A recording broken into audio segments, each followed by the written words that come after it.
ইন্নাল হামদুলিল্লাহ ওয়াসসালাতু ওয়াসসালামু আলা রাসূলিল্লাহি ওয়া আলা আলিহি ওয়াসহাবিহি আজমাইন, আম্মা বা'দ।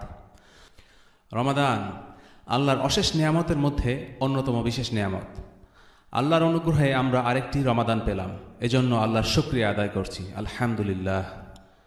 রমাদান এমন এক নিয়ামত যার জন্য অনেক কবরবাসী উদ্গ্রীব হয়ে আছে। ইস, যদি আরেকটি বারের জন্য তারা রমাদান পেত। সেই সাথে আমরা যারা রমাদান পেয়েছি তাদের মধ্যে অনেকেই রমাদানের সদ্ব্যবহার না করার জন্য পরে আফসোস করবে। রমাদানের আগমন উপলক্ষে অভিনন্দন জানানোর জন্য কোনো সুনির্দিষ্ট দলিল না থাকলেও খুশির খবর শুনলে পরস্পরকে অভিনন্দন জানানো যায়। কাব ইবনে মালিক রাদিয়াল্লাহু আনহু এবং তার দুই সঙ্গীর ঘটনা আমরা সবাই জানি। রাসূলুল্লাহ সাল্লাল্লাহু আলাইহি ওয়াসাল্লামের নির্দেশে তাদেরকে এক ঘরে করে রাখা হয়েছিল এবং পরে আল্লাহ ওয়াহী নাজিলের মাধ্যমে তাদেরকে ক্ষমার সুসংবাদ দেন। সূরা আত-তাওবায় আল্লাহ তাআলা বলেন, ওয়া আলা সালাসাতিল্লাযীনা খুলিফু, আর তিনি তিনজনের তওবা কবুল করলেন। আয়াত 118। আল্লাহ ঘোষণা দিলেন যে তিনি তাদেরকে ক্ষমা করে দিয়েছেন, আর এই আয়াত নাজিলের পর সাহাবীরা দলে দলে গিয়ে তাদেরকে অভিনন্দন জানান। জাদুল মাআদ গ্রন্থে এই ঘটনার ব্যাপারে আল্লামা ইবনুল কাইয়িম রাহিমাহুল্লাহ বলেন যে এ থেকে প্রমাণিত হয় যে কোনো ঈমানী সুসংবাদ পেলে একে অপরের সাথে কোলাকুলি করে অভিনন্দন জানানো যায়। ইবনে মুফলিহ রাহিমাহুল্লাহ এই বিষয়ে ইমাম আহমদের অনেকগুলো মতামত উল্লেখ করে সবশেষে বলেন যে সবচেয়ে বিখ্যাত যেই মতটি হলো ইমাম আহমদ এটি জায়েজ বলেছেন।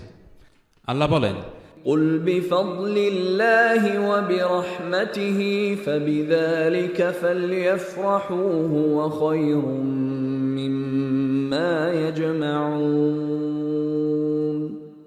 তুমি বলে দাও, আল্লাহর এই দান ও রহমতের প্রতি সকলেরই আনন্দিত হওয়া উচিত। তা পার্থিব সম্পদ হতে বহুগুণে উত্তম যা তারা সঞ্চয় করেছে। সূরা ইউনুস আয়াত 58। আর তাই আমি দোয়া করছি আল্লাহ যেন আপনাদের বারাকা দান করেন এবং আপনাদের রমাদান কবুল করে নেন।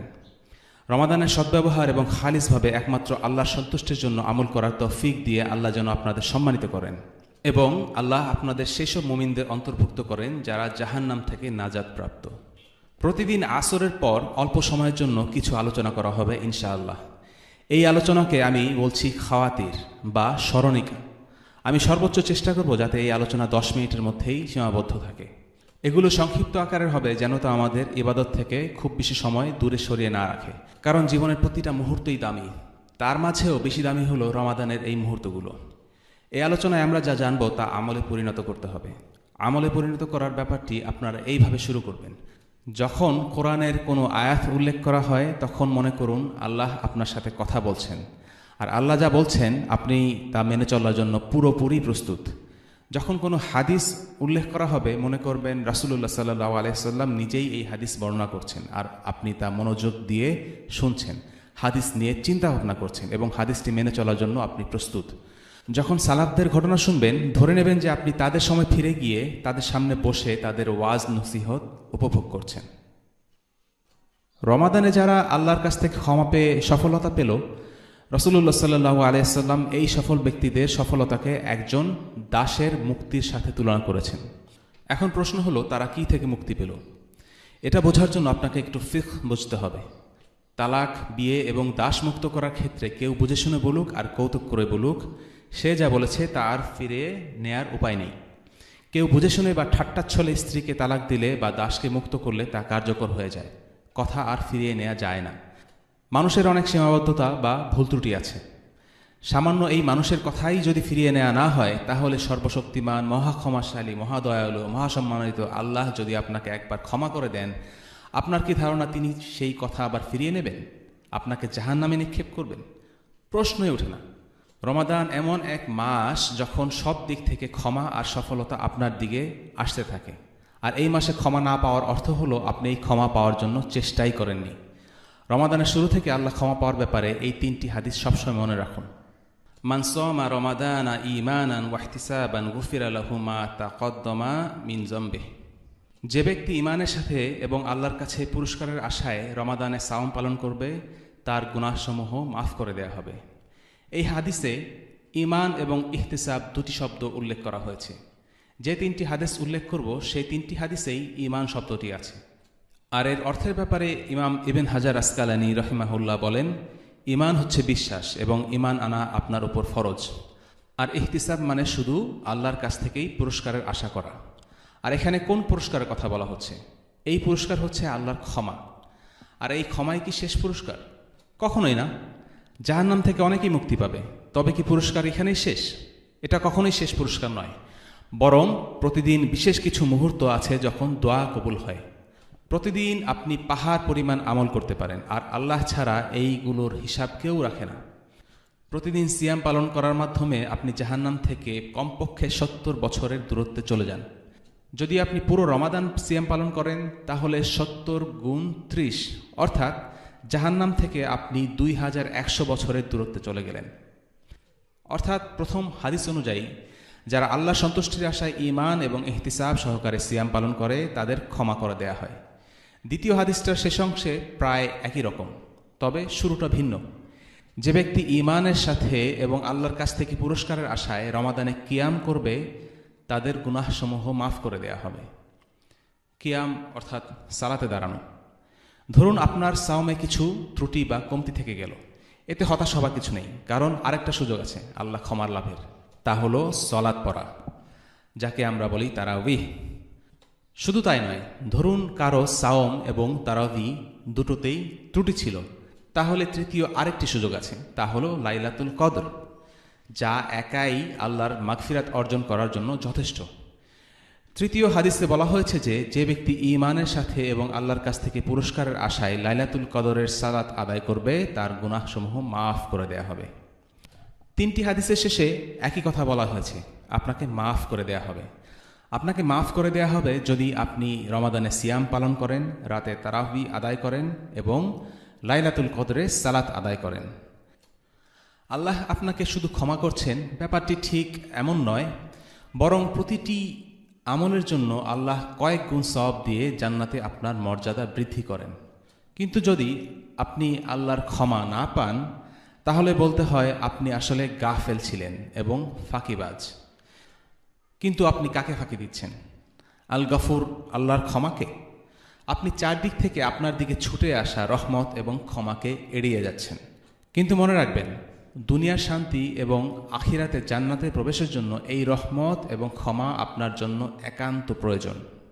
ক্ষমা আর উচ্চ মর্যাদা পাওয়ার এত বেশি সুযোগ আছে যে যে ব্যক্তি এই সুযোগ হেলায় হারায় তাকে রাহমাতুল্লিল আলামিন নবী সাল্লাল্লাহু আলাইহি ওয়াসাল্লাম এবং রুহুল কুদস জিবরিল আলাইহিস সালাম উভয়ই বদদুয়া করেছেন। আবু হুরায়রা রাদিয়াল্লাহু আনহু বর্ণিত সহিহ হাদিস, রাসূলুল্লাহ সাল্লাল্লাহু আলাইহি সাল্লাম একবার মিম্বারে আরোহণ করার সময় প্রতি ধাপে ধাপে বললেন আমিন আমিন। সাহাবী রাদিয়াল্লাহু আনহুম জিজ্ঞেস করলেন, ইয়া রাসূলুল্লাহ, আপনি আমিন আমিন কেন বললেন? রাসূলুল্লাহ সাল্লাল্লাহু আলাইহি ওয়াসাল্লাম জবাব দিলেন, জিবরিল আলাইহিস সালাম এসে দোয়া করলেন যে আল্লাহ তার নাক ধুলোয় ধূসরিত করুক যে রমাদান পেল অথচ ক্ষমা হাসিল করতে পারল না, তাই আমি বললাম আমিন। রমাদানের বিশেষত্ব এই কারণে যে এই মাসে আমল করলে অনেক বেশি নেকি, অনেক বেশি সওয়াব পাওয়া যায়। এই কারণে যে গত 11 মাসে যা যা ইবাদত আপনি হেলায় হারিয়েছেন তার ক্ষতিপূরণের এখনই সময়। আপনি এই রমাদান যতটুকু কোরআন তেলাওয়াত করবেন, যত ওয়াক্ত সালাত পড়বেন, যতটুকু জিকির করবেন, তার সওয়াব অন্য কোনো মাসের চেয়ে অনেক অনেক বেশি হবে। আসলে এই মাসের ইবাদতের সওয়াব এতই বেশি যে যা আমি আপনি কেউই হিসাব করে শেষ করতে পারবো না। এজন্যই রাসূলুল্লাহ সাল্লাল্লাহু আলাইহি ওয়াসাল্লাম হাদিসে কুদসিতে বলেন, আল্লাহ বলেন, বনি আদমের সকল আমল তার নিজের জন্য, শুধু সিয়াম ছাড়া। নিশ্চয়ই তা আমার জন্য, আর আমি এর প্রতিদান দেব। সওয়াব এত বেশি যে শুধু আল্লাহ তাআলাই তার হিসাব করতে পারেন, আর এই পুরস্কার দিয়ে আল্লাহ তো আপনাকে সম্মানিত করেন। সিয়াম একমাত্র আল্লাহর জন্য। আল্লাহ বলেন, সিয়াম আমার জন্য এবং আমি এর প্রতিদান দেব। সওয়াবের পরিমাণ বাড়তেই থাকে যতক্ষণ না পর্যন্ত তা সর্বোচ্চ সীমায় পৌঁছে যায়, অর্থাৎ 83.33 বছরের সমান হয়ে যায়, 1000 মাসের সমান। লাইলাতুল কদরের রাতে 1 রাকাত সালাতের সওয়াব হবে 30,000 বছর ধরে সালাত পড়ার সমান। একবার সুবহানাল্লাহ বললে সেটা সওয়াব হবে 30,000 বছর ধরে সুবহানাল্লাহ বলার সওয়াবের সমান। জান্নাতুল ফিরদৌসের শিখরে পৌঁছানোর পথটি হলো আল্লাহর ইবাদতপূর্ণ পথ। যখন আপনি এই পথে চলতে শুরু করবেন, যা শুরু করার এখনই সময়, তখন আপনি সমতল ভূমি, উপত্যকা আর পাহাড় পর্বত দেখতে পাবেন। অর্থাৎ এই পথে অনেক কষ্ট ক্লেশ রয়েছে। ডানে বামে চোর ডাকাত দেখতে পাবেন। এই চোর ডাকাতগুলো সেই পথে চুরি ডাকাতের কাজে লেগে থাকে। তারা আপনার টাকা পয়সা চায় না, তারা আপনার ধন সম্পদ বা জীবন নিতে চায় না, বরং এর চেয়ে দামি কিছু নিতে চায়। তারা আপনার দ্বীন, ঈমান এসব অর্জনের সময়গুলো কেড়ে নিতে চায়। এ কারণে নাজাত এবং নিরাপদ গন্তব্য অর্জনের জন্য এই পথের পথিকের জন্য প্রয়োজন দিক নির্দেশনার। তার একটা দিক নির্দেশনা দরকার, যেখানে বলা থাকবে কোন পথ নিরাপদ, কোথায় চোর ডাকাত ওত পেতে আছে, কখন জোরে কদমে হাঁটতে হবে আর কখন একটি নির্দিষ্ট বেগে এগিয়ে যেতে হবে। আমাদের আলোচনায় বা খাওয়াতিরে এই বিষয়ে আসবে ইনশাআল্লাহ। রমাদান একটি বরকতময় মাস এবং পরিশ্রম করার উপযুক্ত মৌসুম। আমাদের দায়িত্ব হলো পরস্পরকে হকের পথে ডাকা এবং ইবাদত ও নেক আমল করতে উৎসাহিত করা। এটি আমাদের সারা বছরই করতে হবে, তবে রমাদানে আরও বেশি গুরুত্ব দিয়ে করা প্রয়োজন। আল্লাহ বলেন, ইল্লাল্লাযীনা আমানু ওয়া আমিলুস সালিহাত, পরস্পরকে সত্যের উপদেশ দেয় ও ধৈর্য ধারণে পরস্পরকে উদ্বুদ্ধ করে। সূরা আল আসর। কেউই হকের দাওয়াত দেওয়ার দায়িত্ব থেকে মুক্ত নয়, আর কেউই দাওয়াত পাওয়ার ঊর্ধ্বেও নয়। রমাদান প্রধানত যে উদ্দেশ্য রহমত হিসাবে দেয়া হয়েছে, অনেকেই সে উদ্দেশ্য থেকে পথচ্যুত হয়ে যায়। আল্লাহর নিকটবর্তী হওয়ার চেয়ে আল্লাহর কাছ থেকে দূরে সরে যাওয়াই অনেক জায়গায় রমাদানের সংস্কৃতি হয়ে দাঁড়িয়েছে। রমাদানের মূল উদ্দেশ্য ভুলিয়ে দেওয়া হয়েছে। অনেকেই কোনো ইবাদত না করেই রমাদান পার করে দেয়, অনেকে শুধু নফল ইবাদতে ব্যস্ত থাকে, আর অনেকে শুধু গুনাহই করে। খুব কম মানুষই সঠিক পথে থাকে। চোর ডাকাতকে অর্থাৎ ফিতনা এড়িয়ে দ্রুত বেগে আল্লাহ সুবহানাহু ওয়া তাআলার নিকটবর্তী হওয়ার দিকে এগিয়ে যায়। রমাদানে শয়তানকে শিকলবদ্ধ রাখা হয়। শয়তান আপনার গুনাহ করার একটি কারণ, আর অন্য কারণ হলো আপনার নফস। কেউ যদি রমাদানেও পাপ কাজে জড়িয়ে পড়ে, তাহলে বুঝতে হবে তার নফসুল আম্মারাহ বিসু স্বয়ং শয়তানের চেয়েও খারাপ। আল্লাহ বলেন, ইন্নান নাফসা লাআম্মারাতুন বিসসু, নিশ্চয়ই নফস মন্দ কাজে নির্দেশ দিয়ে থাকে। সূরা ইউসুফ আয়াত 53। নফসকে নিয়ন্ত্রণ এবং পরাজিত করার এখনই সময়। শয়তান যেমন শিকলবদ্ধ আছে, আপনার খারাপ প্রবৃত্তিকেও তেমনিভাবে শিকলবদ্ধ করতে হবে। রমাদান হলো ঈমানের জন্য শিফা বা ঔষধ, কারণ সময়ের সাথে সাথে ঈমানে দুর্বলতা আসে। কাপড় যেমন প্রতিবার ধুয়ে পরার পর কোনো এক সময় পুরনো হয়ে যেতে থাকে, একইভাবে ধাতুর জিনিস যেমন লোহা বাতাসে ফেলে রাখলে অক্সিডেশনের মাধ্যমে তার গায়ে মরিচা ধরে যায়। আর রাসূলুল্লাহ সাল্লাল্লাহু আলাইহি সাল্লামের হাদিস, যা তাবারানী গ্রন্থে আব্দুল্লাহ ইবনে উমর রাদিয়াল্লাহু আনহু থেকে বর্ণিত হয়েছে, সেখানে বলা হয়েছে, কাপড় যেভাবে পুরনো হয়ে যায়, তেমনি তোমাদের অন্তরে ঈমানও পুরনো হয়ে যায়। তাই আল্লাহর কাছে দোয়া করো যেন তিনি তোমাদের অন্তরসমূহে ঈমানকে পুনরায় তাজা করে দেন। আপনি আল্লাহর কাছে দোয়া করবেন, আর সে অনুযায়ী আপনাকে আমলও করতে হবে। রমাদান আপনার অন্তরে ময়লা ঝেড়ে দেয়। কাপড় সেলাই করার মতনই রমাদান ঈমানকে নতুন করে তাজা করে দেয় আর ইবাদতের জন্য উজ্জীবিত করে। নফসের সাথে লড়াই করার মাধ্যমে, আর শয়তান যেভাবে শিকলবদ্ধ আছে সেভাবে নফসকে বন্দি করার মাধ্যমেই রমাদান আমাদের ঈমানকে যেভাবে তাজা করে দেয় তা গ্রহণ করতে হবে। পানাহার ও স্ত্রী সহবাসের মতো হালাল কাজ থেকে যদি আপনি বিরত থাকেন, তবে সারা বছরই যেসব কাজ হারাম তা থেকে বিরত থাকার জন্য রমাদানই হচ্ছে উৎকৃষ্ট সময়। আল্লাহর সাথে আপনার সম্পর্কের একটি গুরুত্বপূর্ণ ব্যাপার আপনাকে বুঝতে হবে, আর তা হলো এই যে প্রক্রিয়া, তা আপনাকে শুরু করতে হবে, আর প্রথম স্টেপ আপনাকেই নিতে হবে। এক হাদিসে কুদসিতে আল্লাহ বলেন, বান্দা আমাকে যেমন ভাবে আমি তেমনই। সে যখন আমাকে স্মরণ করে আমি তার সাথেই আছি। আপনি আগে আল্লাহকে স্মরণ করবেন। আল্লাহ বলছেন, সে যদি নিজে আমাকে স্মরণ করে আমি নিজে তাকে স্মরণ করি। খেয়াল করুন, এখানে কে আগে শুরু করেছে? আল্লাহ বলছেন যে যদি আপনি তাকে স্মরণ করেন। এরপর আল্লাহ আরও বলেছেন, আর সে যদি কোনো মজলিসে আমাকে স্মরণ করে, তাহলে আমি এর চেয়ে উত্তম মজলিসে তাকে স্মরণ করি। সে আমার দিকে 1 বিঘত অগ্রসর হলে আমি তার দিকে 1 হাত অগ্রসর হই। সে আমার দিকে 1 হাত অগ্রসর হলে আমি তার দিকে 2 হাত অগ্রসর হই। সে আমার দিকে হেঁটে আসলে আমি তার দিকে দৌড়ে যাই। হাদিসটিতে দেখুন, সব কিছু কিন্তু আপনাকে আগে শুরু করতে হবে, এবং এরপর আল্লাহ সুবহানাহু ওয়া তাআলা আপনার ডাকে সাড়া দিবেন। কোরআনে এই ব্যাপারে বলা হয়েছে, وقال ربكم ادعوني أستجب لكم তোমরা আমাকে ডাকো, আমি তোমাদের ডাকে সাড়া দিব। সূরা গাফির আয়াত 60। তোমাকে আমার কাছে সাহায্য চাইতে হবে, তারপর আমি জবাব দেব। আপনি আল্লাহ তাআলার কাছে সাহায্য প্রার্থনা শুরু করুন, তারপর আল্লাহ সুবহানাহু ওয়া তাআলা আপনাকে সাহায্য করবেন। আল্লাহ আরো বলেন, فاذكروني أذكركم واشكروا لي ولا تكفرون অতএব তোমরা আমাকেই স্মরণ করো, আমিও তোমাদেরকেই স্মরণ করব। সূরা বাকারা 152। শুরুটা আপনাকেই করতে হবে আসলে। তাই আল্লাহ সুবহানাহু ওয়া তাআলার সাথে আপনার সম্পর্কের প্রথম পদক্ষেপ আপনাকেই নিতে হবে। রমাদান হলো আল্লাহ তাআলার নৈকট্য অর্জনের জন্য আপনার আকাঙ্ক্ষাকে তীব্র করার সবচেয়ে উপযুক্ত সময়। যেভাবে শীত আসলে আপনি গরম কাপড়ের ব্যবস্থা করেন, ফায়ার প্লেসের আগুনটা একটু জ্বালিয়ে দেন, তেমনিভাবে আল্লাহ তাআলার প্রতি আপনার আকাঙ্ক্ষাও উজ্জীবিত করতে হবে। আল্লাহ তাআলার প্রতি আপনার আকুল আকাঙ্ক্ষা আরও তীব্র করার চেষ্টা করুন এই মাসে। আপনি যে ইবাদত করবেন সেটা আপনার জন্য যেন আনন্দের হয় এবং আপনি যেন ইবাদত করা উপভোগ করতে পারেন। আপনি যদি আল্লাহর প্রতি আপনার আকাঙ্ক্ষা উজ্জীবিত করতে না পারেন, তাহলে আপনি আপনার ইবাদত উপভোগ করতে পারবেন না। আমরা চাই না আপনি আল্লাহ তাআলা শুধু ইবাদতই করুন, বরং আমরা চাই আপনি আপনার ইবাদত উপভোগ করুন। যারা অনিচ্ছায় সাওম পালন করে, ফাসিক। যারা একরকম বাধ্য হয়ে সাওম পালন করে আর যারা সাওম পালন করতে আনন্দ পায়, সাওমকে উপভোগ করে, তাদের মাঝে অবশ্যই পার্থক্য আছে।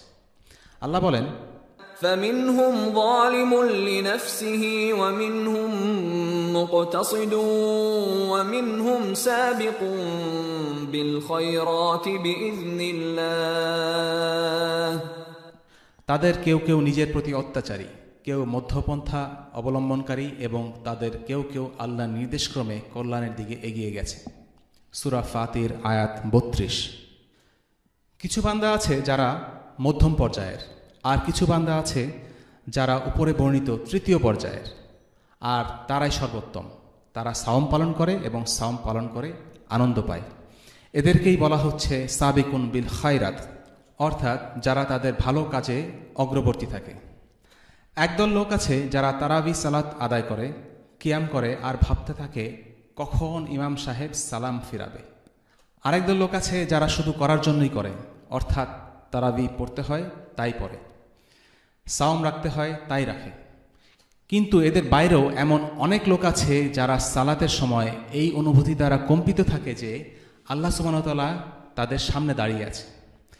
কিছু আছে যারা ইবাদত করে আর ভাবে এগুলো তো করতেই হয়, সবাই করছে, আমরাও করছি। আর কিছু লোক এমন, তারা এটা উপভোগ করে, যদিও তাদের পেটে ক্ষুধার জন্য কলকল গড়গড় বা মেঘের মতো শব্দ হতে থাকে। কারণ তার শরীরে একটু কষ্ট হলেও তার মন থাকে অন্য ধ্যানে। তার মন ব্যস্ত থাকে সাওম আর সকল ইবাদত সৌন্দর্য অনুধাবনে। আর এই সবের মধ্য দিয়ে সে উপলব্ধি করে আল্লাহর প্রতি তার ভালোবাসার গভীরতা, যেই আল্লাহর জন্যই সে তার সমস্ত ইচ্ছা বিসর্জন দিয়েছে। যদিও তার পেটে যন্ত্রণা হচ্ছে, শরীরে কষ্ট হচ্ছে, কিন্তু তার হৃদয় হাসছে এই ভেবে এটা তাকে জাহান্নাম থেকে কত দূরে সরিয়ে নিয়ে যাচ্ছে আর তাকে জান্নাতুল ফিরদৌসের কত কাছে নিয়ে যাচ্ছে। সে তার সলাতে উৎসাহের আতিশয্যে আর অধীর আগ্রহে দীর্ঘক্ষণ দাঁড়িয়ে থাকে, কারণ তার এই কষ্ট করে দাঁড়িয়ে থাকা তাকে যে পুরস্কার এনে দেবে তার মন সেই পুরস্কারের চিন্তায় বিভোর থাকে। আর সেই পুরস্কার হচ্ছে এমন এক প্রাসাদ যার ছাদ হলো আল্লাহর আরশ। সেই প্রাসাদের প্রতিবেশী হবেন আল্লাহ সুবহানাহু ওয়া তাআলা। তাই আল্লাহ তাআলার সন্তুষ্টি অর্জনে আপনার আকাঙ্ক্ষার মাত্রাকে বাড়াতে হবে, যাতে আপনি আপনার ইবাদত উপভোগ করতে পারেন। ইনশাআল্লাহ আমরা এই বিষয়টি নিয়ে সামনের এক পর্বে আলোচনা করব। আজ এ পর্যন্তই। আসসালামু আলাইকুম ওয়া রাহমাতুল্লাহি ওয়া বারাকাতুহু।